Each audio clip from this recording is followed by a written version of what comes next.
Tantor Audio, a division of Recorded Books, presents Forgetting the Earl by Kathleen Ayers. Narrated by Christy Woods.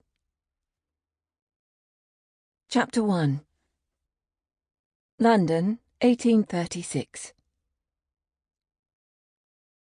Miss Honora Drevenport surveyed the crush at Lady Pemberton's ballroom, fluffing out her lavender skirts, then frowning as she examined the more than generous rise of her hips.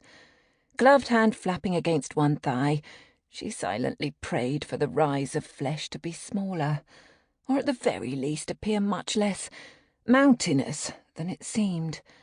Mamma liked to say Honora was full-figured. Emma-Jean Stitch, Honora's cousin and dearest friend, suggested she was merely voluptuous, in the way women depicted in Renaissance paintings happened to be. Emmy meant it as a compliment. Truly she did. Honora tried to take a deep breath, something she thought might calm her, but she was laced far too tightly, a necessary evil in order to fit in this stupid gown, one her mother had insisted wouldn't compliment Honora's figure in the least. She hated when Mamma was right. Just once, Honora had wanted to appear lovely and swan-like, because tonight, at Lady Pemberton's ball, he would be in attendance. Unfortunately, her body wasn't inclined to agree with Honora's vision. Plump would be the kindest way to describe her figure. Her rounded form, combined with a lack of height, gave the impression Honora was a tiny teapot, minus the spout, of course. No matter that she starved herself relentlessly in her pursuit to be reed thin, or that her mother continuously urged her to try one reduction method after another. Honora's determination and good intentions were often ambushed by a delicious scone or a tart. Blackberry tarts were her favourite. Generously curved, abundant forms were not currently in fashion, and hadn't been in at least a century. Thank goodness today's gowns were far better at hiding a young lady's flaws than the figure-revealing dresses of 20 years ago. Even so, very few gentlemen found a pudgy form such as hers appealing. She doubted even Culpepper did. Her lip curled just slightly at the thought of her unwelcome suitor, a gentleman everyone but Honora thought she should wed. Honora very strongly disagreed. Culpepper's admiration of her had less to do with her person, and more to do with the fact that Silas Drevenport, Honora's father, owned profitable copper mines, and had no son to inherit them. Papa had 2 daughters, one bright and vivacious and already wed nearly a year, Marianne. The other was Honora. She thumped her hip again, pleading with the silk to lie smoothly. "It isn't any use," she muttered, from behind a rather large potted palm that had become her hiding spot for the evening. "I resemble an overgrown hyacinth no matter what I do." Indeed, the roundness of her hips paled in comparison to the rise of her breasts, threatening to spill out despite her overly modest neckline. Last year, during her first season, there had been an unfortunate wardrobe incident that had required a cloak and a hurried exit. Most embarrassing. Honora had been laughed at for weeks. She twisted her fingers. It wasn't the first time she'd been mocked, and unlikely to be the last. The world was not kind to chubby, over-educated young ladies. Pushing aside her thoughts of self-pity, Honora surveyed Lady Pemberton's ballroom with a practised eye. Scores of perfectly rounded bosoms and tiny waists flitted before her in gorgeous colours. Lovely creamy complexions, not one with a blemish. Honora's face, in comparison, was often marked with imperfections. Nothing on any of the perfect young ladies swirling about resembled a jiggling plate of aspic. If Honora so much as shifted in her seat at dinner, the mounds of her breasts moved as if they possessed a life of their own. At a small gathering last week, in which Honora's sister, Marianne, had played the piano, to much applause, an older gentleman, very unkindly, had drawn a comparison between Honora's bosom and the udders of a cow. She'd been mortified to have overheard his comments. The wrap she'd brought, because the evening was cool, had immediately made an appearance. Honora sighed, batting absently at the palm. She'd always been chubby, plump, liked her desserts far too much. Mamma tried to compel her to walk in the park, but Honora often declined. One could not read a book on the Babylonians or Phoenicia while in motion. And Papa, her mother claimed, had overindulged and encouraged Honora's tendencies with books, trips to the museum and galleries, attendance at presentations by esteemed scientists, historians, and gentlemen intent on exploring the world. Gentlemen like the Earl of Southwell. Honora had found Southwell quite accidentally, though she considered it fate. She'd asked her father to escort her to a talk being given at the English Museum on India. After all, Papa shared her fascination for exotic locales and interesting historical artifacts. Mamma disapproved, but allowed her to go. At least she would be walking about. And there he was, glistening like a crown jewel in a Maharaja's turban. Honora stared at Southwell in rapt attention the whole time he stood at the podium in the museum's main hall, relating the details of a tiger hunt in India. The rough scratch of his voice flowed over her skin as she drank in the sheer beauty of his face. The tiger was one who'd attacked a score of villagers and had developed a taste for humans. Southwell gestured gracefully with his arms as he sought to make his points, stopping at the right moments to offer an interesting tidbit or personal anecdote. For the entire duration of Southwell's speech, Honora was unable to take her eyes from him. Papa pronounced himself embarrassed and shocked by her blatant admiration. Mamma finally put her foot down. Honora would never find a husband if she insisted on attending such dry affairs, better reserved for educated gentlemen. She could not spend the rest of her life with her nose in a book, or looking at dusty mummies and such. Honora argued and pleaded, but Mamma could not be swayed. Heartbroken, Honora was forced to pay calls on ladies she didn't even like and attend dull charity teas. Mamma dragged Honora some weeks later to what she deemed a suitable event, hosted by Lady Trent, and held in that esteemed lady's cavernous ballroom. Donations were being requested for the betterment of orphans, a favourite cause of Lady Trent's, while her guests sipped tepid tea and munched on biscuits. Lady Trent was well known for her charitable endeavours. Mamma didn't have a charitable bone in her body, but she was socially ambitious. Southwell took the podium, and Honora wasn't the only young lady in attendance to sigh and fan herself. She made a point of asking her mother to attend future charity teas, as hosted by Lady Trent, because Southwell spoke at nearly all of them. He was a favourite of Lady Trent's, and close friends with her son, the Earl of Monteith. If Mamma wondered at Honora's sudden philanthropy, she didn't mention it. She was far too happy that her troublesome, awkward daughter was finally doing something socially acceptable. Ah, Southwell. Honora placed a hand over her heart to stop the sudden fluttering. The Earl of Southwell, or South, as his close friends called him, was everything Honora admired in a gentleman. An adventuresome earl, one who explored the furthest regions of the globe. He had visited some of the most interesting places in the world, often in the company of Lord Carver, head of the Geographic Society. Southwell was commanding, self-assured, bold. She had no trouble imagining him holding a rifle aloft as he led his men through a jungle, or discovering an ancient tomb buried in the desert. His rugged good looks, combined with the sense of danger and excitement hovering about his broad shoulders, helped him become the embodiment of her most romantic fantasies. Honora tugged on her skirts again, ducking as far behind the palm as space allowed. Culpepper was on the move. She could see him circling about, searching for her. The Drevenports approved of Culpepper. He was well connected, and moderately wealthy.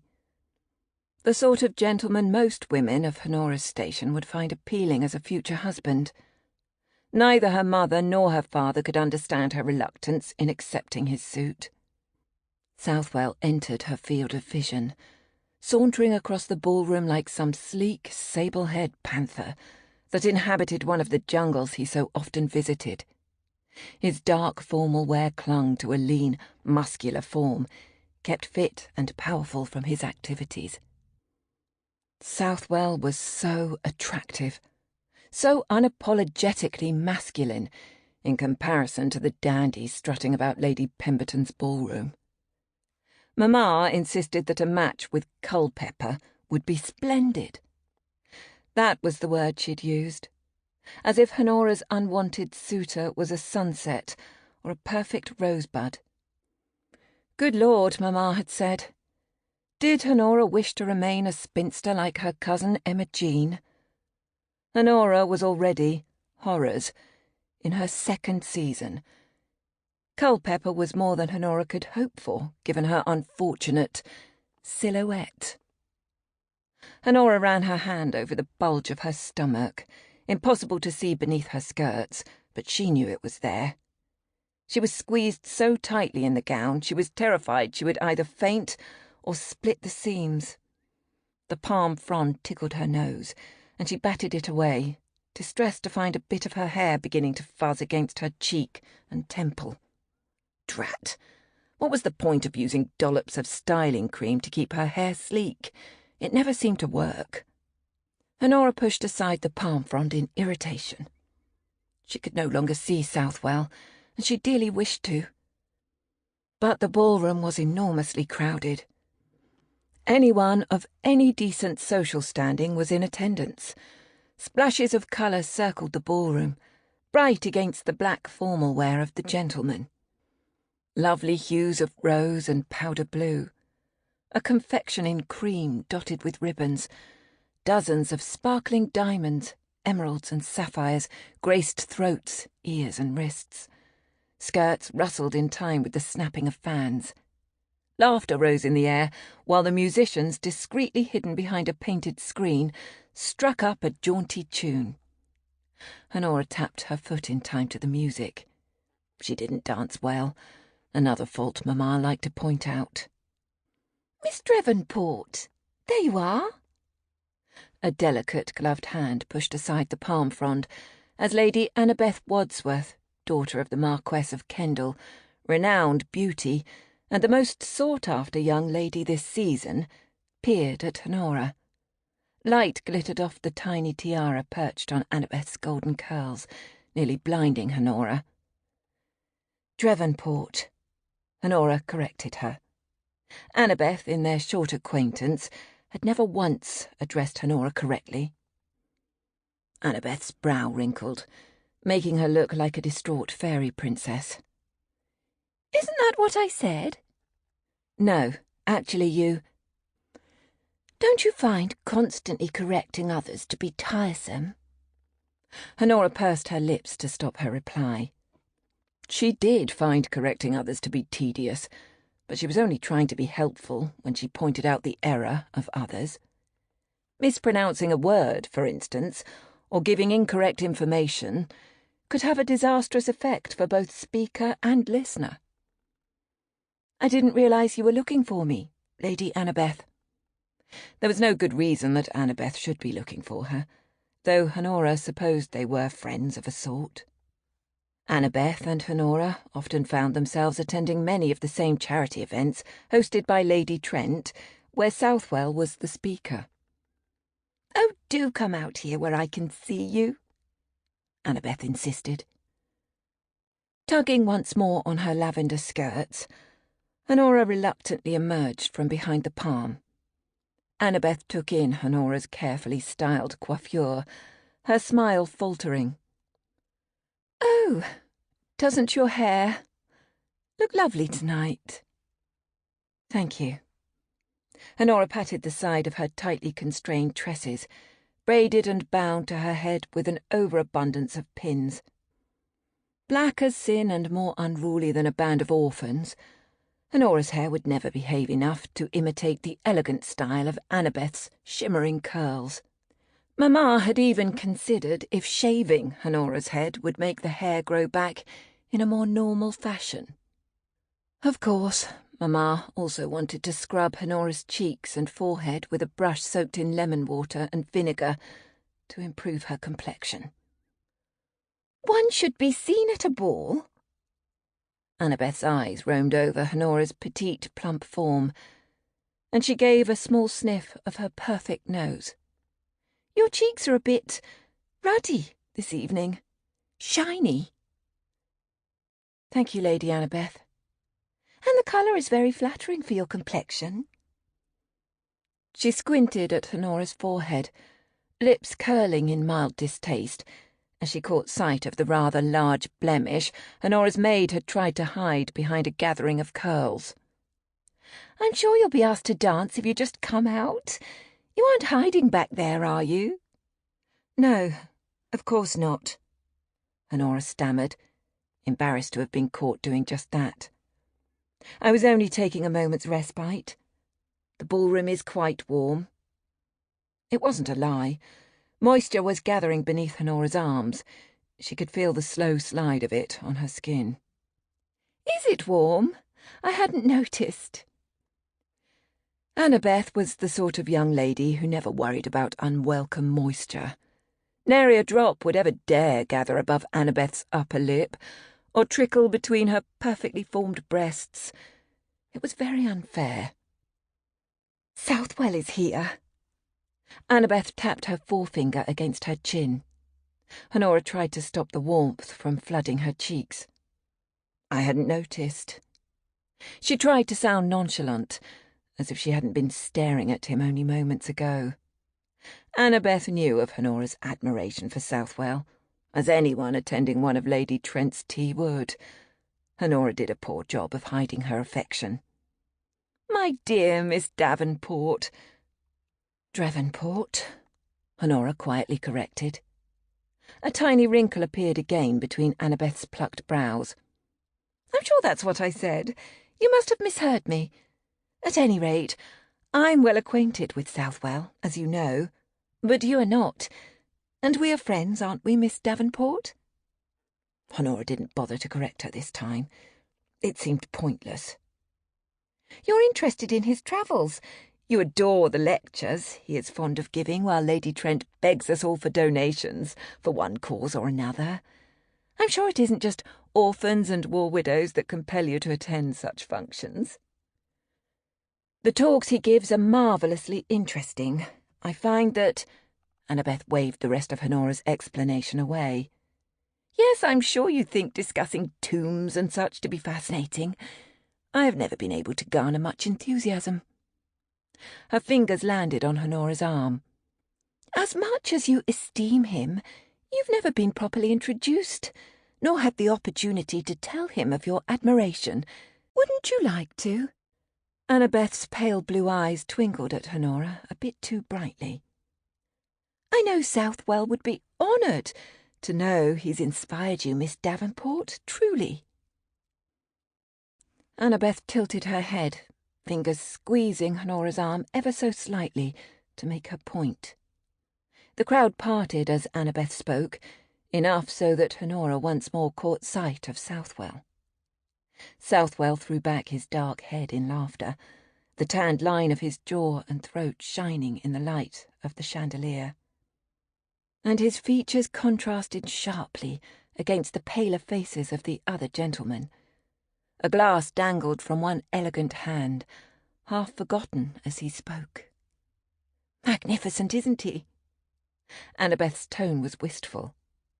"Though I do wish he'd find another hobby, other than roaming about jungles. It's a dangerous occupation for an earl with no heir."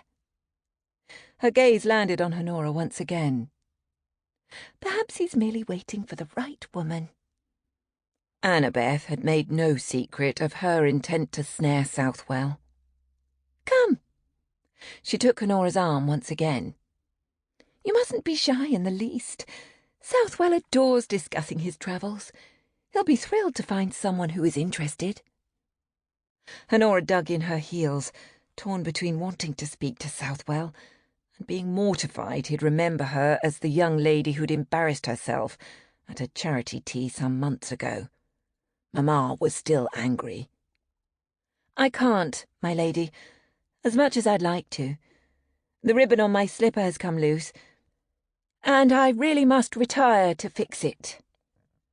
Annabeth's lips thinned. "I'm disappointed in you, Miss Davenport." Honora took a deep breath. Most everyone was disappointed in her. "It is perfectly natural for you to be enamoured of Southwell. We all are. There isn't a woman in London who attends those events he speaks at with—" She snapped her gloved fingers. "I can never seem to recall the gentleman's name." "Lord Carver," Honora whispered. "Of the Geographical Society." Rising excitement, over coming face to face with Southwell, mixed with dread, settled in her stomach. She would stammer again, ask inane questions, because she couldn't form a coherent thought. Her skin would tingle quite deliciously. "Yes, Lord Carver. As I was saying, most of the young ladies, myself included, enjoy Lord Southwell far more than his lectures. You, Miss Davenport, take pleasure in both. There is no shame in admitting it." She tugged on Honora's arm. "Come, you must meet him." "I couldn't possibly." Honora demurred once again. Annabeth stopped, regarding her with frustration. "Is your reluctance due to the improper question you asked at Lady Trent's?" Honora looked down at the floor, studying the tiles. She'd made a complete goose of herself. "I must admit, I choked on my biscuit when you asked if the crocodiles pulled Egyptians from their boats." "Feluccas," Honora whispered, as Annabeth pulled her forward, neatly sidestepping a dancing couple. "And chewed on them." "That isn't exactly what I said," Honora protested. "Quite gruesome of you. Lady Trent looked as if she would faint." Annabeth made a clucking sound with her tongue. "Southwell, however, was intrigued by your morbid nature. I could tell." She paused and gave Honora just the hint of a smile. "You managed to gain his attention. No easy feat. I find myself positively green with envy over the fact." A tiny thrill coursed through Honora at the thought. "You are mistaken, Lady Annabeth. I'm sure Southwell is quite taken with you." "True." Annabeth flashed a smile. "But even I have trouble discussing dead bones and other dull topics." Dead bones. Honora opened her mouth to voice her opinion on Annabeth's choice of words, and promptly shut it. Her mother would be proud. "I almost purchased a dull tome on ancient Egypt, trying to stir up some sort of curiosity in Southwell's hobbies. Can you imagine?" "I cannot." She didn't think Annabeth capable of reading anything other than fashion magazines and the occasional novel. The very thought of her doing so boggled the mind. "I think such reading to be the providence of elderly scholars and blue stockings, Miss Davenport, much like yourself. My time is better spent learning the steps of a new dance, I think. At any rate, I doubt he remembers you from Lady Trent's." Honora didn't see how that was possible. Lady Parker and her niece had swooned at the mention of body parts being strewn about the Nile. Honora had meant to ask about the Egyptian practice of worshipping crocodiles, something she found intriguing, given the obvious danger involved with large man-eating reptiles. She was fascinated with Sebek, the Egyptian god of fertility, who was depicted as a crocodile. Honora only wanted Southwell's observations. Not even her father wanted to discuss Sebek with her. The impropriety of discussing a fertility god in the company of London's socially moral matrons hadn't dawned on Honora until she opened her mouth to speak. And by then, Southwell had been smiling at her, striking her dumb with his magnificence. Suddenly at loss for words, a rare occurrence, Honora could only stammer out a question mildly less appropriate about murderous crocodiles. Blushing furiously, Honora had bravely ignored the startled and horrified gasps of the other ladies sipping tea. Southwell, oblivious to her mounting embarrassment, and the censure directed at Honora, had nodded solemnly, as if carefully considering her question. He'd related several pertinent facts about the Nile's crocodiles, none of which involved them snatching people travelling the Nile on feluccas. He'd stated that the hippopotami were much more feared by the ancient Egyptians, and because of their vicious attacks, had been hunted nearly to extinction along the Nile. Southwell had been incredibly polite, not a bit condescending. She'd basked in his attention. Nevertheless, it was not Honora's finest moment. Mamma, on the carriage ride home, had been livid. Honora was forbidden to read anything else from Papa's well-stocked library. If she were to attend another of Lady Trent's teas, Honora was not permitted to ask questions. She was to put such outlandish interests out of her mind and focus on finding a husband. Southwell's back was to her as she and Annabeth approached. He was in conversation with another gentleman standing to his left, with sandy hair. Her stomach roiled. Oh dear. Tarrington. Lord Tarrington and Honora did not care for each other. She'd made the poor decision to correct him at a party given earlier in the season. Speaking of the United States, Tarrington had incorrectly informed the group surrounding him that Boston was in California. Honora had gritted her teeth, swearing not to interrupt. When the topic had changed to South America, Tarrington's idiocy had become even more apparent. Honora had found she could not continue to remain silent. She'd merely suggested to Tarrington that Peru was located on the continent of South America, and not Africa, as Tarrington had proclaimed to the circle around him. The snobbish lord had been livid. He was not appreciative of her timely interruption, nor of her correctly informing everyone that Peru was, in fact, in South America. How could Honora possibly know she'd embarrassed him in front of a young lady he'd been intent on courting? His displeasure had been swift. For the remainder of that party, and any others Honora had the misfortune to attend for several weeks, if Tarrington spotted her, he would follow her about, squealing and snorting like a pig. On one of the rare occasions she had ventured to the park, Honora had encountered Tarrington. He'd walked by her, murmuring, "Here, piggy, piggy," until she'd fled. Since then, he had mostly ignored her, and she hoped the worst was over. Tarrington smoothed down his carefully trimmed moustache as he greeted Annabeth. A look passed between them before he regarded Honora with mild interest. Honora prayed he had forgotten all about her. She was forgettable. Everyone said so. Annabeth nodded graciously.